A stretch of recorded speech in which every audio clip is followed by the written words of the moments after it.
Asikubingelele mkwalana KZN TV sikomkela hlelo lethu lanamhlanje lwengqikithi igama lami nguNokuthola Mabika Mthethwa.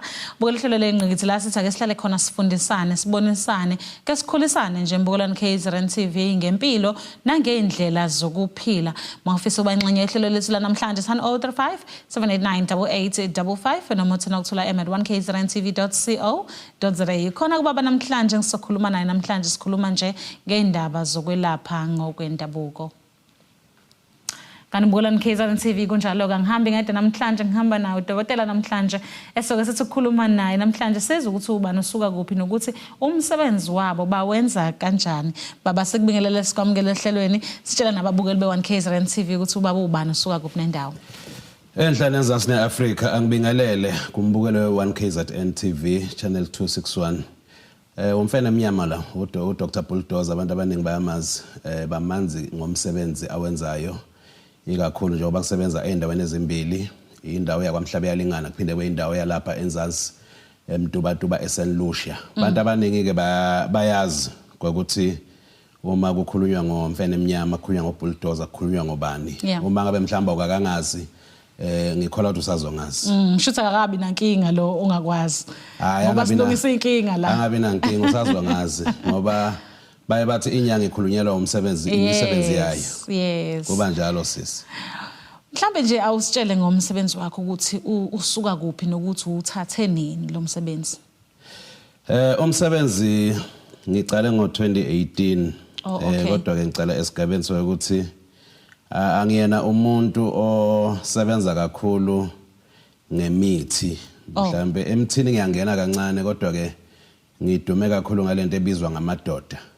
Ngoba makhunywa ngamadoda khulunywa ngala bantu okuyibona bona engisebenza ngabo mhlambe lengichaze kabanzi ku TV kodwa ke abantu asebake befika lapha esigodlweni bayazi ukuthi mangikhuluma ngama level ngikhuluma ngani ngoba inkinga zabantu azifani futhi inkinga zabantu azisetshenzwa ngendlela eyodwa. Kunabantu othola ukuthi mhlawumbe uphethwe ikhanda kuzothathwa amaphilisi ekhanda uthola ukuthi omunye wamsebenzeli sekudingeka into engazuthi ithe ukujula. So leyo nto leyo ke iyangisiza ekuthenini uma kukhulunywa ngama level kukhulunywa ukuthi umuntu kufuna ukuthi asizakale. Mina ngijatshiliswa ukuthi umuntu asizakale ukuthi sigcina sifike kuphi sigcine sihambe ibanga elingakanani okungijabulisa kakhulu ukuthi makasizakale ngoba kunomuntu othola ukuthi ngumfaka level 1 uthola ukuthi uyamphika ulevel 1 kumele ukuthi siye ku number 2 le underground. Uma engiphikisa lapho uyayibese kubiza ukuthi nami bese ngamdlulisa ngomdlulisele kulabo abangaphezulu kwami. Dokotela ngathi ziningi indaba ozosiphathela zona namhlanje but ke angafiki lapho. Ifuthi uqala ukusebenza ngo2018 uthwasile? Angithwasanga ngiyogedla mina. Ngumuntu ohamba landa into azosebenza ngayo. Ikakhulu izinto eziphilayo. Uma futhi sengibona ukuthi mhlambe sekugugile noma sekuphelelwa ngamandla ngiyakujikisa ngihambe ngilanda okusekusha okusenamandla okusagijima. Okusho ukuthi mawuthi awuthwasanga uthole kanjani lo msebenzi? Nguthola ngokwesiphiwo emuva ekhaya. Alright. Ukuthi khona obekade ewenza yinto yayikade ikomunye wabomkhulu. So ngayithola kanjalo. Naye engathwasanga naye wayegijima kanjalo ke naye. Enza ngalendlela le owenza ngayo. No le yamseyithe kuba ngaphezulu kule yakhe ngoba yena wayesebenza mhlawumbe isidala ngoba uma sikhuluma sisi ngezinto zokusebenza njengoba ubona nasezweni izinto ziyashintsha shintshwa angeke nje system mhlawumbe ekade isebenza ngo1980 ukuthi namanje sisebenza lo system le izinto ziyaguquguquka njengoba manje sekuyisikhathi sama 2000 bantu abasha nala kunomsebenzi esiwenzayo kunezinto esiyi-upgradeayo ukuvumelana nesimo ngoba ukudla kwakudliwa kudala kusadliwa manje izinto ezazenziwa kudala akusenziwa manje so kumele ukuthi kube nohlelo lokuthi manje sesibambele standard samanje okusho ukuthi ngolimi lwamanje lo msebenzi owenzayo uthwalele noma ngeke ngisho ukuthi nguthwalele kodwa ke kona kunamandla engisebenza ngawo lawo mandla lawo yiwona angisiza ngoba uma ngalibeka nje ngembaba sisi mina ngibasiza abantu kunento esiza abantu ngale kwami mina kusho ukuthi ngumuntu othatha umuntu ngihambe kuyomfaka endaweni efanele okuqondene nokuthi le nkinga yakhe kumele ukuthi azosizwa lapha kunama department ahlukahlukene lapha mawunale nkinga ngiyazi mina kumele singikufake ku level yesingakhi kuze lo muntu lo into yakhe lo uyangifihlela dokotela mhlambe awungiphi izibonelo zabantu abasizakala lapha ekhaya abanjani okufanele befike lapha nabezosizakala angikho kakhulu kulezi zinto zemizi sisuke ukuthi mhlambe ngiyabekisa umuntu ufuna ngizombethelela ekhaya okay into kanjalo ngingena kancane entweni enjalo ngoba kunabantu engisebenzisana nabo abayizinyanga ababhekene naleyo nto le mina ngingena kulezi zinto engathi zithanda ukujula ikakhulu masikhuluma ngempilo sikhuluma ngezinto othola ukuthi zithinta imali okay ngoba bantu abaningi abagulayo sisibagulisa ukuthi bayahlupheka i-stress umuntu ingqondo ayisasebenzi ayisetshenziswa ukuthi njengoba sikhuluma nje manje kunabantu abangazi ukuthi kumele ukuthi balale badleni uyabo so kunezifo othola ukuthi azifakwanga ukuthi umzimba uweak zifakwe ukuthi lo muntu unencindezi ukuthi uyahlupheka ngoba ukuhlupheka kubuhlungu futhi akusimnandi ngingena ekakhulu ezintweni ezinjalo ke mina ngoba masikhuluma ngezinto zempilo nempumelelo kunama secret akhona lapha like imali iwumoya yinto kumele ukuthi iqondane ngoba kunabantu ongathola ukuthi mhlambe ngingathi mina sambe siyocela imali kumuntu afike athi ku ayikho athi anginayo ngithi ngiyafika mina afika nginike so yinto okumele ukuthi iqondane nalento esiyibiza ngesimo senhlanhla yegazi ngoba masikhuluma ngenhlanhla sikhuluma ngento ehlala egazini lomuntu uma umuntu kuthiwa ulinyazelwe into zakhe noma into zakhe zivaliwe loyo muntu loyo uyuthola ukuthi into esuke ithathwe yenziwa kuye ngokwesimo sensila yakhe noma ngokwesimo segazi lakhe kwaphanjaniswa lezi zinto lezi zenhlanhla ngoba abanye bakholelwa njengamanje nje babe ngibuka nje lapha emakhaya bakholwa ukuthi umuthi awusebenzi kubo akekho umuntu umuthi ongasebenzi kuye umuntu uma ethi umuthi awusebenzi kuye ukhuluma ngokuthi umuthi wenhlanhla awusebenzi kuye kodwa mangathiwa silanda umthakathi uzosebenza sithi thakatha lo muntu uyogula afa umuntu hey dokotela sayidona Mbulani KZN TV hle na dokotela uBulldozer namhlanje kuyena sikhuluma naye sikhuluma ngomsebenzi abawenzayo nendaba zokwelapha nokusizakala ke ngoba uyasho ukuthi yena unezigaba zokusiza abantu sayidona siyabuya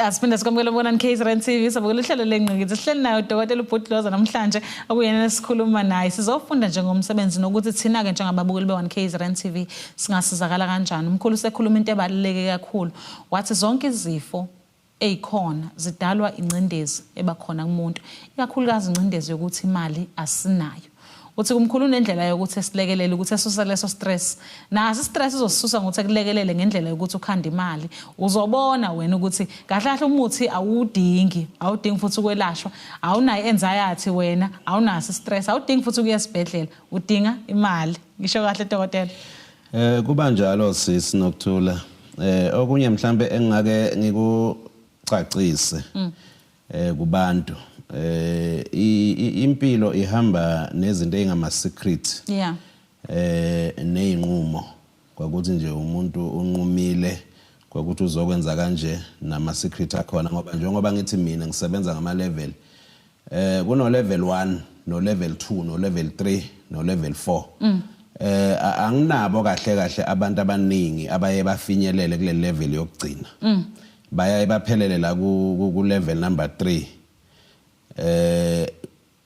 ngokwamandla alapha ngoba amandla alesa sigodlo awalingani kwenzelwe kona labantu othola ukuthi I direction yabo ayicaci lokuthi mhlambe ibheke ephi ngoba abanye abantu beze nenkinga ukuthi uyahlupheka umsebenzi akawutholi izinto zakhe azenzeki kahle but mawuthi uyalandelela uthola ukuthi inkinga ayikho kuye into eyinsila yasekhaya so ngisuke ngazi ke mina ukuthi mangabe umuntu uza nensila yasekhaya inkinga ayikho kuye noma ungamlapha kanjalo umuntu ngasizakala ongasusi nayo into nayiya lemuva ngoba lemuva ngoba yonke lento ilawulwa lento esiyibiza ngama spirit imimoya ngoba masikhuluma ngomuthi sikhuluma ngezinto othatha mhlambe zenziwe kumuntu yinto esuke ingama spirit athize leyo nto leyo ehlala kuye kuze leyo muntu loyo asizakale kufuna ukuthi singene deep kulezo zinto lezo.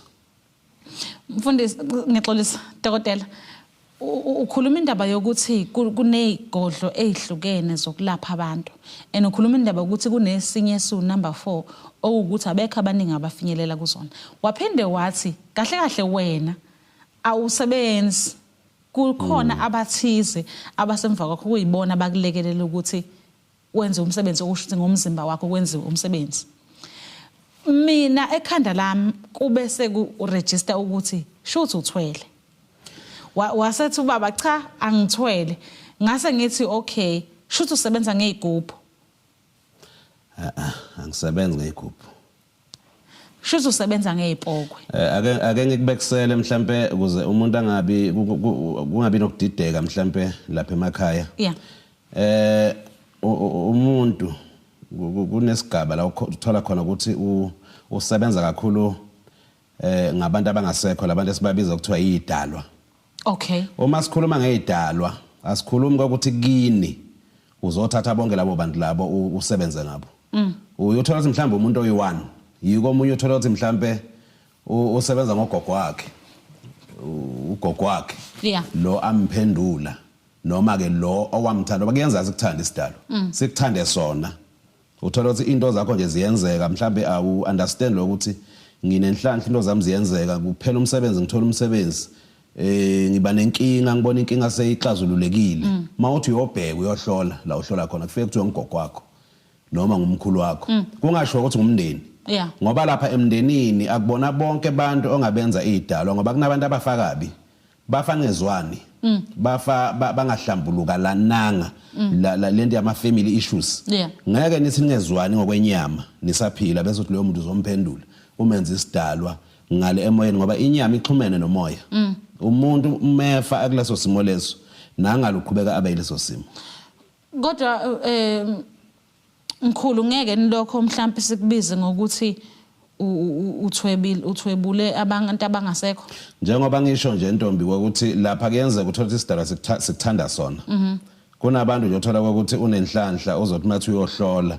kuthiwe ugogo wakhe noma unina owenza leyo nto leyo. Cela ukukuvala ke dokotela so ngisebenza kanjani ngimphendula kanjani kumuntu wasekhaya ukuthi ngisebenze ngaye noma asebenzele mina kuba nento yokuthi la ekhaya uyamazi umuntu mhlambe owadlula esenhlizweni yakho owaziyo futhi mhlambe noma nisaphila nanikade niphilelana ma ufuna usizo wayekade ekuhambela phambili kusiza loyo muntu leyo usuke engaba isidalo esihle. Okay. Bese kuba uyena osebenza ngaye. Kube uyena osebenza ngaye. Wenzani ke lo muntu leyo dokotela umlandela imali? Umuntu not imali. Mhlambe kungaba ukuthi usebenza ngayo ukuthi mhlambe uyakuvikela. Okay. Mhlambe ukuthi ukuphendlela indlela. Ngoba kunomuntu othola ukuthi mhlambe uzosuka la aye eGoli athi uyofuna umsebenzi uthola ukuthi le phambili le indlela zakho yovela afike seziclean.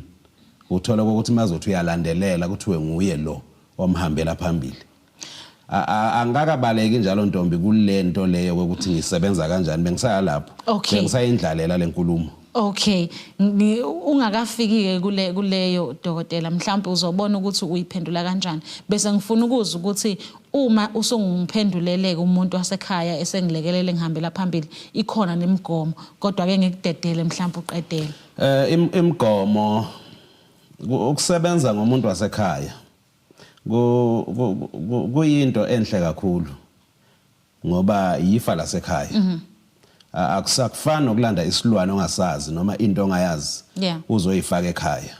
Okay. Ngoba mase sikhuluma ngokulanda into ongayazi uzoyifaka ekhaya sekuyinto ethola ukuthi inemigomo ekabi mhlambe noma sawungasekho sekumele kube nezinto ezizokwenziwa kuze kukhishwe lesi sipoko ngoba phela besazi wena. Oh yeah. La ekhaya sazi umuntu uwena wayilanda lento le wazoyifaka la ekhaya masongasekho ingasakuboni kunokwenzeka uthola ukuthi la ekhaya seyizophenduka ibese isebenza izinto engazelanga zona. kanti ukusebenza ngomuntu wasekhaya iyona into enhle kakhulu. Kodwa udokotela nikubizi ngokuthwala. No, angeke ngazwe ukuthi kwabanye kuba into enjani. Mina kimayi ukuphendula nje isidalwa ukuphendula isidalwa. Akukhona ukuthwala lokho. Asiqhubeke dokotela. Omunye umbuzo wami ubungakawuphenduli dokotela kade ngibuza ngayo indaba yokuthwala ukuthi umsebenzi wakhe ngabe ukuthwala yini noma uthwalile. Njengoba ngeke ngachaza Ntombi ukuthi ngalanda izinto zokusebenza la ngayilanda khona. Nakho ke dokotela ngiyasala ke manje. Uthi kimina dokotela mina uzongiphendulela isidalwa sakithi. Wena kodwa uphendula ngesidalwa sakini. Khona la waya khona wayolanda into ezithize. Mina ngakulanda mina. Okay. Ngikulandela ukuthi yinto engizosebenza ngayo. Wena isidalwa yisidalwa sakho osebenza ngaso. Sisebenzela wena wedwa. Shuthi mina ikinto efanele ngilanda kuloko sibaningi. Asethola Mbulani KZN TV hlena udokotela uBulldozer namhlanje izodudula khona la e-studio namhlanje uyena sikhuluma naye ikakhulu nje ukufunda ngomsebenzi njengabantu besintu sifunda ukuthi abanye abantu benza kanjani ngezinto zomsebenzi wabo. Sesixoxeleke ukuthi na uyakwazi ukulekelela ngokuthi akuphendulele isidalwa sakho sikwazi ukuthi sikusebenzele ungahlupheki ikakhulu njengoba sikhala ngezistress zemali. Seyitolo siyabuya.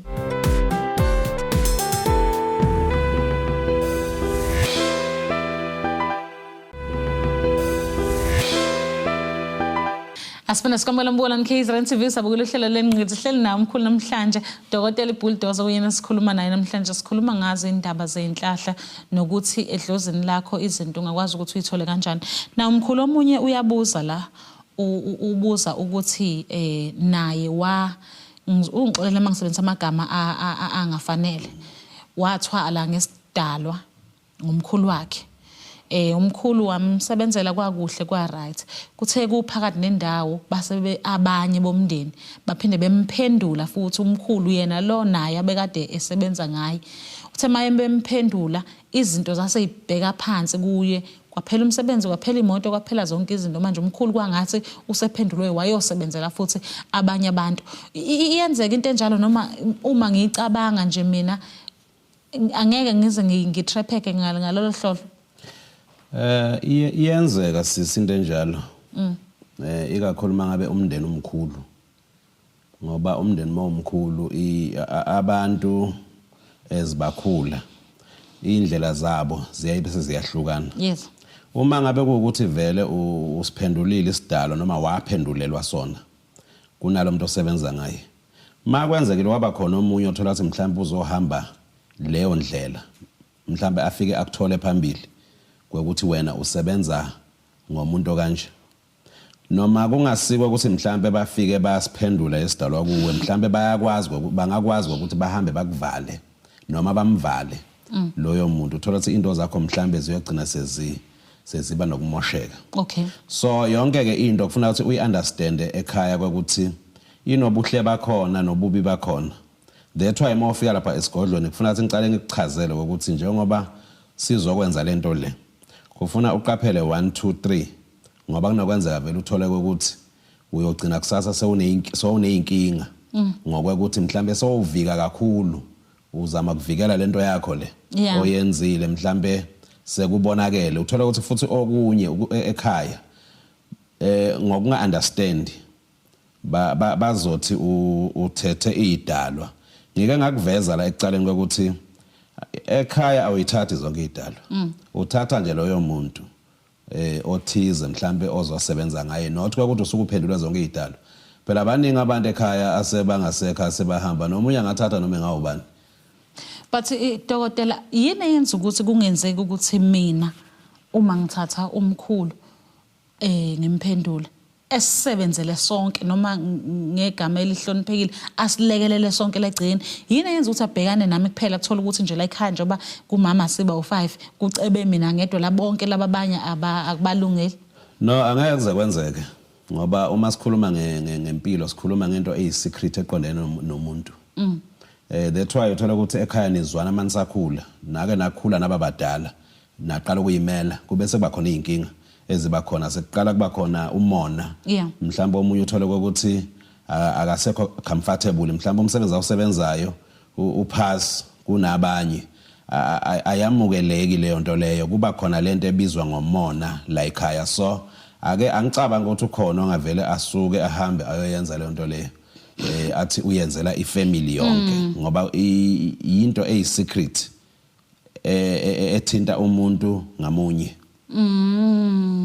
because iyo le eze idale ukuthi besola ukuthi ngithathe amadlozi onke ngawaphendula because kubuka ngathi asesebenzela mina kuphela bona kusekho okukhanyayo kubona angithi nje nalapho uthola ukuthi abanye noma banganaso isiqiniseko salokho kodwa mabakubona uphakama inkinga zingaba khona ekhaya uthola mhlambe sebazokusola bakusolele into engekho yile nto engiqeda ukukhuluma ngayo ukuthi ekhaya masenzena babadala kahle kahle umuntu osuka sebheke indlela yakhe abakwazi ukubongelana yiko ukugcina sekuba nama family issues uthola sekuba nezinkinga ekhaya ngoba impilo iyimfihlo sikhuluma indaba ezibalekile la dokotela but nginakho futhi ukuthi kuyaye kuthiwa abantu asebeshonile sibasuke sebelele amathuna wathintwa akusondelwe emathuneni mhlambe asenzini okurong makuthi sesihamba siyophazamisa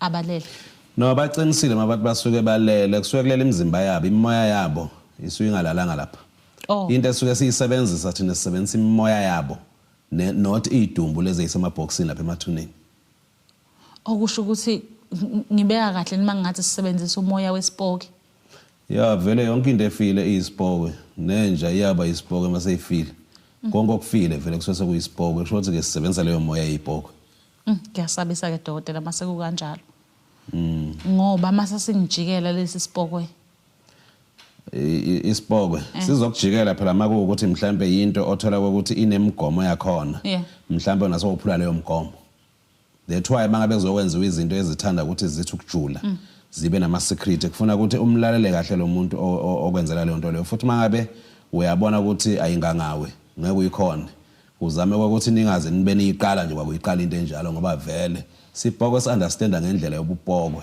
wena kahle kahle into esuke ihlanganisa wena nesipokwe ukuthi ufuna sikulandele lento esuke ufuna uyifuna hayi ukuthi kahle kahle ngabangani ngokwemgomo omkhulu ngeke ngizwe kuthiwa abanye uma bethwalile mhlawumbe uzongiphikisa ukuthi akusisona isilwane mabelanda izilwane lezi izilwane igcina seyilala nabantwana seyihlukumeza abantu la egcekeni kuyenzeka ntombi mhlambe singalala nabo isilwane ngoba isilwane angithi uyothola mhlambe lela silandwe khona vele bekade siyenza lento manje usilanda lena wena usicabangela ukuthi mhlambe kungamela ukuthi mase sidinga into efana naleyo kumele ukuthi siyithole iphi yinto kumele ukuthi lento manje sayiqala uyibuze nje lesikhathi manje sayiqala ukuthi into enje isebenza kanjani iyadla yini noma yidli mangabe iyadla idla kanjani ngiyinika kanjani mangabe iyalala ilala kanjani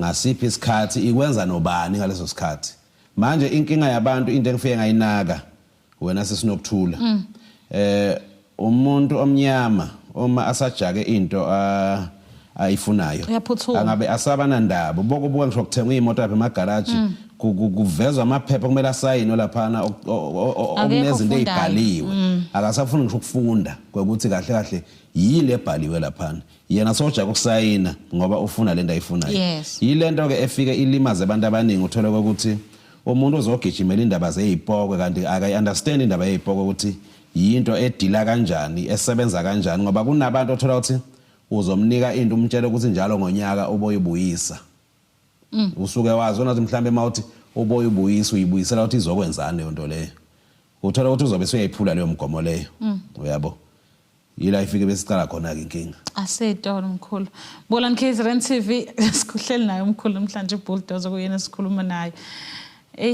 okay sedolo siyabuya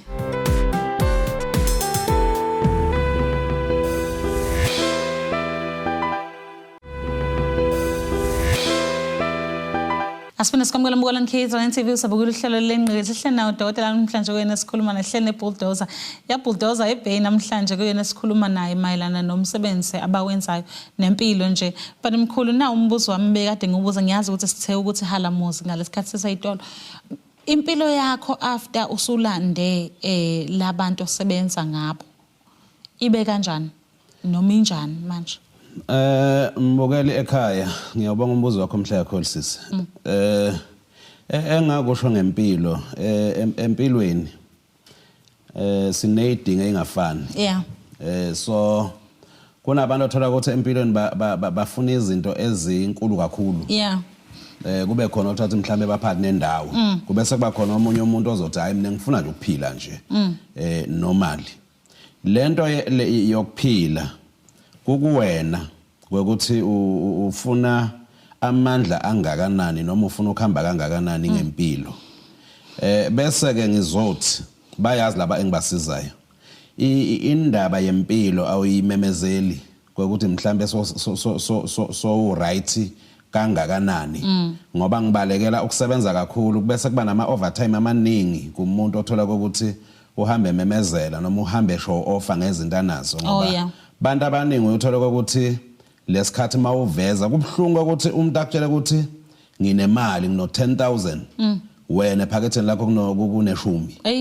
So le nto leyo lo muntu bese ukubuka ngamanye amehlo bese kuba khona ukuthi mhlambe angabe sewenza ezinye izinto. Mina ngifuna umuntu ohluzekile emqondweni onomqondo ovuthiwe.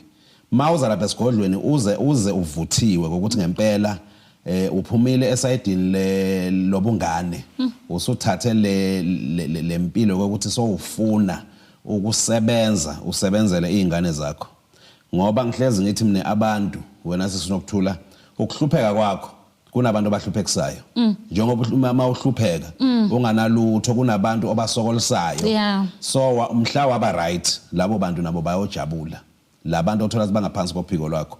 Lokho ukuthi ke ngila kulombuzo wakho ke lokho ukuthi ke kukanjani noma ngaba kanjani kuyi secret yami lokho Ntombi angumemezeli ngoba izinto eziningi mawuhamba uyikhuluma noma uhambe ngoba mina kunezinto nje ngizeyifihle ukuthi angifuni ukuthi zivele kubantu ngoba ukuvela kwazo kubantu kunokwenza ukuthola ukuthi mhlambe sekungidalela amehlo abantu kanti mawuphila kufuna uphile impilo ezokhona uku-accommodate noma uphakathi kwabantu ufane nabo kungase kubangaza ukuthi wena so kwelinye izinga yiko ngithi mina mangabe lento yakho ikukhiqizela more yandisa imizi man kube khona nemizi abantu abangayazi thatha ezinye izinto zakho hambe uyifihla la uyifihla khona kuze niqhubeke niphile nibe normally.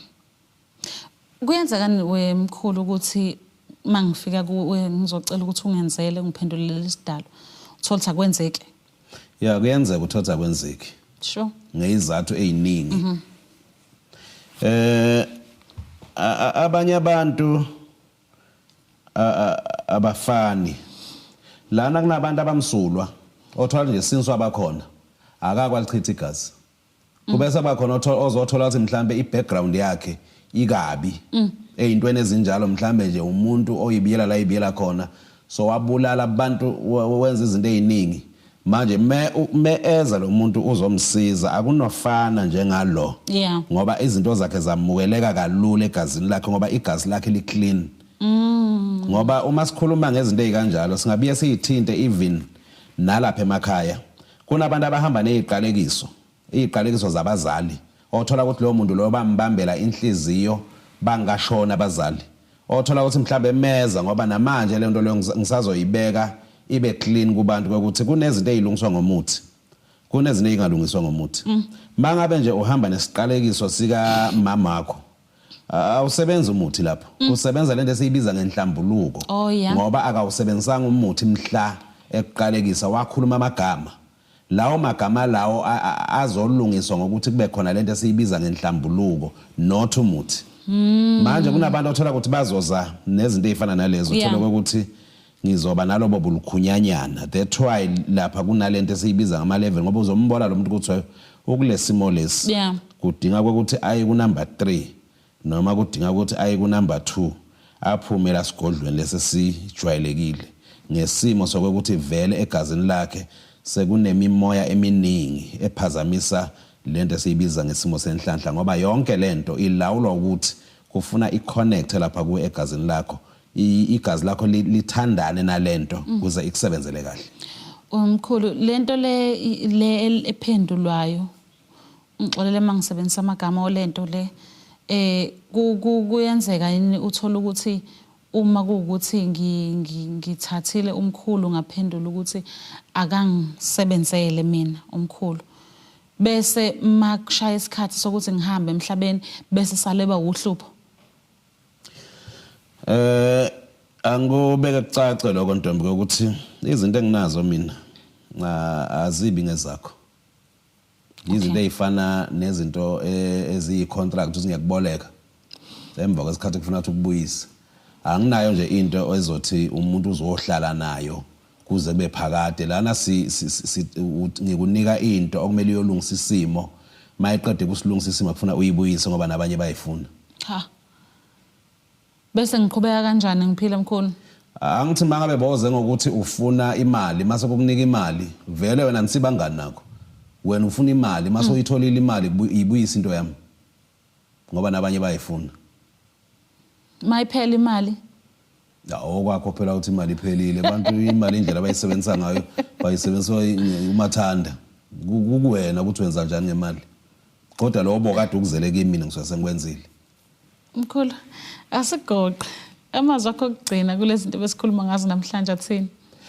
Engakusho nje ngathi ungafi sikhona ngoba abantu abaningi uthola ukuthi bashawa ukuthi ulwazi abanalo and ke noma ulwazi unganalo mase ufike endaweni efanele yenza sure ukuthi lento le uyayilandelela futhi makunemibuzo ofuna ukuyibuza ubuze ungangeni entweni ezokunika inkinga kusasa ngoba abantu abaningi uthola ukuthi impilo zabo zimoshwa ukuthi besajahe kakhulu. So empilweni kunabantu vele uthola sebashayekile vele umuntu iminyaka seyihambile kakhulu akanalutho akukho nje ekhaya akukho lutho akanalutho ngisho ngathiwa nje ufile namhlanje umuntu oyokhohlakala ngaleli langa bamngcwaba ngakusasa basebakhohliwe uyi ngoba vela kufanga nalutho. Asitolo. Mbulani KZN TV siphuthume itolo masibuya singena esigabeni sokugcina sohlelo lethu.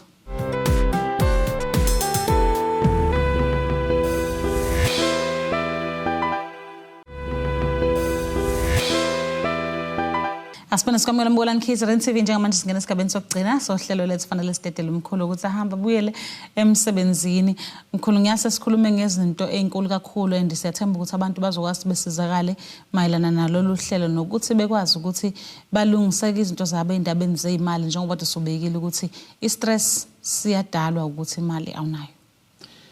Kuba njalo. Nitholakala kuphi mkhulu? Uma ungidinga uzongithola lapha eSt Lucia eMdubatuba isikole silapho esesibili silekwa Mhlabe yalingana ukuyihlukanisa kwami le igodlo ngiva umuntu me engifonela ukuthi kumele uthi ngumyise kuphi ngoba igodlo zimbili kunesigodlo esihambisa izinto zokuphakama kube sekuba khona ke isigodlo esihambisa izinto zokudestroya. Oh yeah. Ngoba empilweni abantu kunento abangayiqondi kahle ukuthi empilweni siyalwa. So mawulwa ke uyashaya uphinde futhi na ushaywe. So kumele ukuthi ukwenze konke lesikhathi mawushaya kumele uphinde futhi ukhona ukuvika. Nephoyisa mali yohlasela igebengu ligcoka nama bulletproof. Liphathe ibhamu ngoba lisuke lilindele ukuthi naphambili khona kwenza afike kushube lapha uthola ukuthi nabo bayashayeka. Siphi inombolo zocinga? Inamba engitholakala kuyo ethi 066 009 7465. Cela siphinde. 066 009 7465. Asibonga mkhulu kakhulu ukuthi usivakashele endlini zomsakazo nokuthi usifundise ngomsebenzi eniwenzayo ekhaya. Hayi ngiyayibongela nami. Ngiyayibongela kakhulu 1KZN TV. Asibonga Mbulani KZN TV sibonga kakhulu umkhulu ukuthi asivakashele azosifundisa mayelana nomsebenzi abawenzayo. Asithemba ukuthi nijabulele kakhulu uhlela sibonana ngokuzayo siyanthanda.